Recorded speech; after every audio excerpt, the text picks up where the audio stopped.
या अल्लाह, या अल्लाह इन्नी गर्मी, इन्नी धुप। या अल्लाह तू लोकां नूं बंगले दित्ते, गड्डियां दित्तियां, मेरे वास्ते जुत्ती भी नहीं सी हैगी।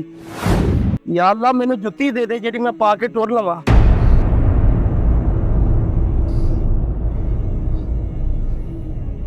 ओए होए होए, इन्नी गर्मी, इन्नी धुप। या अल्लाह तू सारिਆਂ ਨੂੰ कुछ ना कुछ दिता, माल दिता, दौलत दिती। या अल्लाह तू तो मैनू इन्ने भी पैसे नहीं दिते कि मैं जुत्ती खरीद लवां।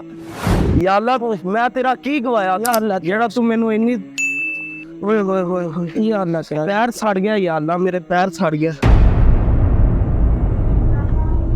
या अल्लाह तेरा शुक्र, या अल्लाह तेरा शुक्र, शुक्र है मौला, मेरे मौला तेरा शुक्र है। या अल्लाह तू मैनू एक लत नहीं दिती। या अल्लाह तेरा फिर भी शुक्र है, करोड़ा शुक्र है मौला, तेरा शुक्र है। मैं बड़े लोगों तो चंगा मौला, तेरा जिन्ना भी शुक्र अदा कर लो उन्ना ही थोड़ा। या अल्लाह तू मैनू रिज़्क दिता। या अल्लाह तू मैनू सब कुछ दिता। या अल्लाह तेरा जिन्ना भी शुक्र अदा करना मौला उन्ना ही थोड़ा। शुक्र है या अल्लाह, शुक्र है, शुक्र है। या अल्लाह मैं तेरा किड्डा गुनाहगार बंदा वा, जेड़ा इन्ना तेरा ना शुक्रा वा।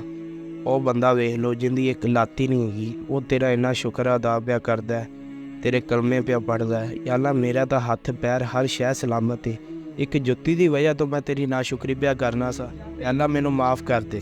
ਅੱਛਾ ਨਾਜ਼ਰੀਨ, ਤੁਸੀਂ ਵੇਖਿਆ ਕਿ ਅੱਜ ਕੱਲ੍ਹ ਸਾਡੇ ਮੁਆਸ਼ਰੇ ਦਾ ਸਭ ਤੋਂ ਵੱਡਾ ਜਿਹੜਾ ਮਸਲਾ ਹੈ ਨਾ, ਉਹ ਇਹੋ ਹੀ ਹੈ ਕਿ ਹਰ ਬੰਦਾ ਆਪਣੇ ਰੱਬ ਦੀ ਨਾਸ਼ੁਕਰੀ ਬਹੁਤ ਜ਼ਿਆਦਾ ਕਰ ਰਿਹਾ ਹੈ।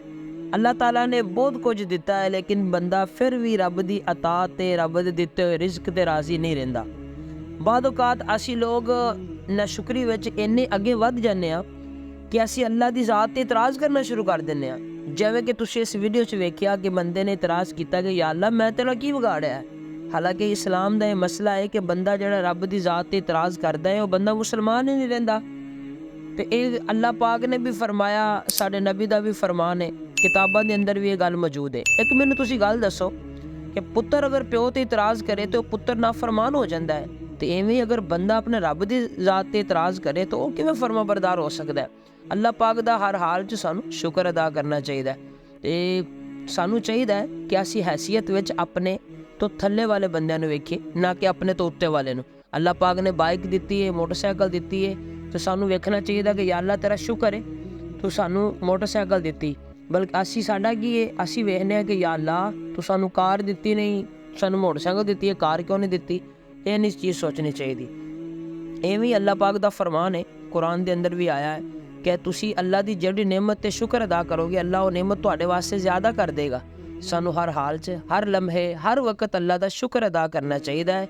ਇਸ ਵੀਡੀਓ ਦਾ ਬਣਾਉਣ ਦਾ ਮਕਸਦ ਵੀ ਹੈ ਇਹ ਕਿ ਅਸੀਂ ਹਰ ਹਾਲ 'ਚ ਅੱਲਾਹ ਦਾ ਸ਼ੁਕਰ ਅਦਾ ਕਰੀਏ। ਅੱਲਾਹ ਦੀ ਬਾਰਗਾਹ 'ਚ ਦੁਆ ਹੈ ਕਿ ਅੱਲਾਹ ਪਾਕ ਸਾਨੂੰ ਆਪਦੀ ਅਤਾ ਵਿੱਚ, ਆਪਦੇ ਦਿੱਤੇ ਹੋਏ 'ਚ ਰਾਜ਼ੀ ਰਹਿਣ ਦੀ ਔਰ ਹਰ ਹਾਲ 'ਚ ਆਪਦਾ ਸ਼ੁਕਰ ਕਰਨ ਦੀ ਤੌਫੀਕ ਅਤਾ ਫਰਮਾਏ। ਆਮੀਨ।